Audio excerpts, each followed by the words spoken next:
नमस्ते दोस्तों, स्वागत है आपका हमारे चैनल पर। आज हम बात करने जा रहे हैं बिहार की सियासत में एक बड़े ट्विस्ट की। जी हाँ, कन्हैया कुमार 16 मार्च से नौकरी दो पलायन रोको यात्रा शुरू करने जा रहे हैं। ये यात्रा चंपारण से शुरू होगी और इसमें यूथ कांग्रेस और एनएसयूआई के लोग जो हैं शामिल होंगे।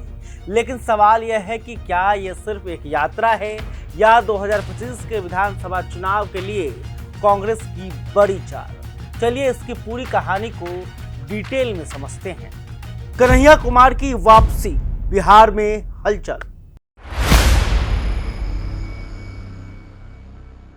सबसे पहले बात करते हैं कन्हैया कुमार की। कन्हैया को आप एक शानदार वक्ता के तौर पे जानते हैं।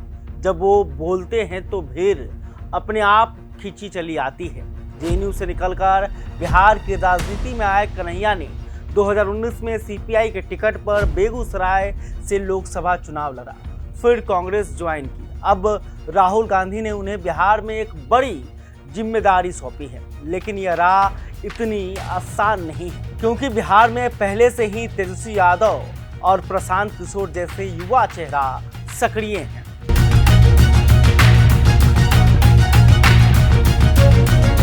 कन्हैया की ताकत है उनकी बोलने की कला।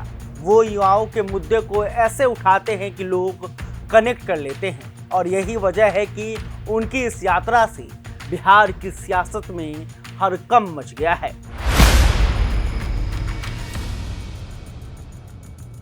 सोलह मार्च से शुरू होने वाली ये यात्रा चंपारण के भितिहरवा गांधी आश्रम से पटना तक जाएगी। इसमें बेरोजगारी, पलायन और शिक्षा जैसे मुद्दे उठाए जाएंगे। नाम से ही साफ है, नौकरी दो पलायन रोको यात्रा। ये वही मुद्दे हैं जो बिहार के युवाओं के लिए सबसे बड़ा सवाल है। कन्हैया इस यात्रा के जरिए सीधे युवा वोटरों को टारगेट कर रहे हैं। यूथ कांग्रेस और एनएसयूआई के साथ मिलकर वे कांग्रेस को बिहार में फिर से जिंदा करने की कोशिश कर रहे हैं।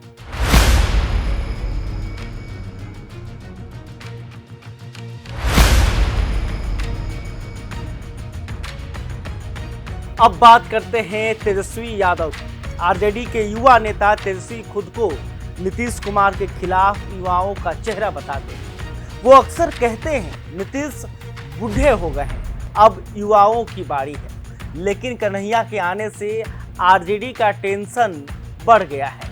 कहा जाता है कि लालू यादव और आरजेडी इसी वजह से कन्हैया को बिहार से दूर रखना चाहते हैं। उन्हें डर है कि कन्हैया की लोकप्रियता तेजस्वी को फीका कर सकती है। दोनों का टारगेट एक ही है, बिहार का युवा वोटर।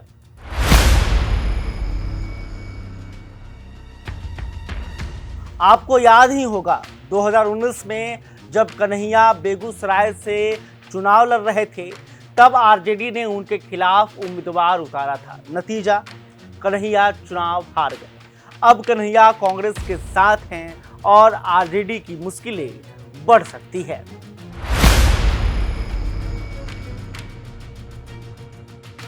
दूसरी तरफ बिहार में कांग्रेस पिछले कई सालों से कमजोर पड़ी है, लेकिन 2025 के विधानसभा चुनाव में वो अपने दम पर खड़ा होना चाहती है।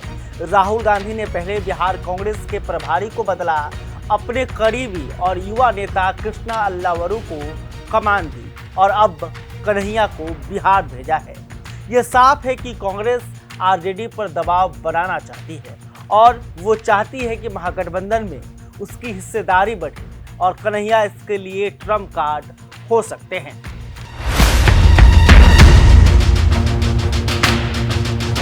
कांग्रेस का प्लान साफ है, एक तीर से दो शिकार। पहला, आरजेडी पर प्रेशर बनाना।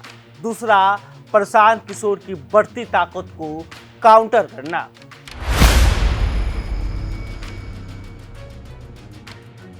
अब बात प्रशांत किशोर की। जनसुराज पार्टी के साथ प्रशांत भी बिहार के युवाओं में लोकप्रिय हो रहे हैं। खासकर बीपीएससी 17वीं परीक्षा रद्द करने की मांग को लेकर वो सुर्खियों में है। दिलचस्प बात यह है कि कन्हैया भी अपनी यात्रा चंपारण से शुरू कर रहे हैं, वही जगह जहां से प्रशांत ने अपनी जनसुराज यात्रा की शुरुआत की थी। चुनावी जानकार मानते हैं कि कांग्रेस कन्हैया के जरिए युवाओं के बीच प्रशांत किशोर की बढ़ती लोकप्रियता को रोकना चाहती है। दोनों की लड़ाई एक ही है, बिहार के युवाओं का दिल जीतना। लेकिन कन्हैया के पास कांग्रेस का संगठन है तो प्रशांत के पास उनकी रणनीतिक समझ। तो दोस्तों, सवाल यह है कि कन्हैया की यह यात्रा बिहार की सियासत को कैसे बदलेगी? क्या कांग्रेस सच में आरजेडी और प्रशांत किशोर को टक्कर दे पाएगी या फिर तेजस्वी यादव अपनी पकड़ बनाए रखेंगे? 2025 का विधानसभा चुनाव अब और रोमांचक होते जा रहा है। कन्हैया की ये यात्रा एक शुरुआत है, लेकिन इसका असर दूर तक जा सकता है। आपको क्या लगता है, कन्हैया, तेजस्वी या प्रशांत? बिहार का युवा किसे चुनेगा? नीचे कमेंट में बताएं। और हाँ, ऐसे ही इंटरेस्टिंग अपडेट्स के लिए हमारे चैनल को सब्सक्राइब करना ना भूलें। लाइक करें, शेयर करें और बेल आइकन दबाएं। मिलते हैं अगले वीडियो में। नमस्ते।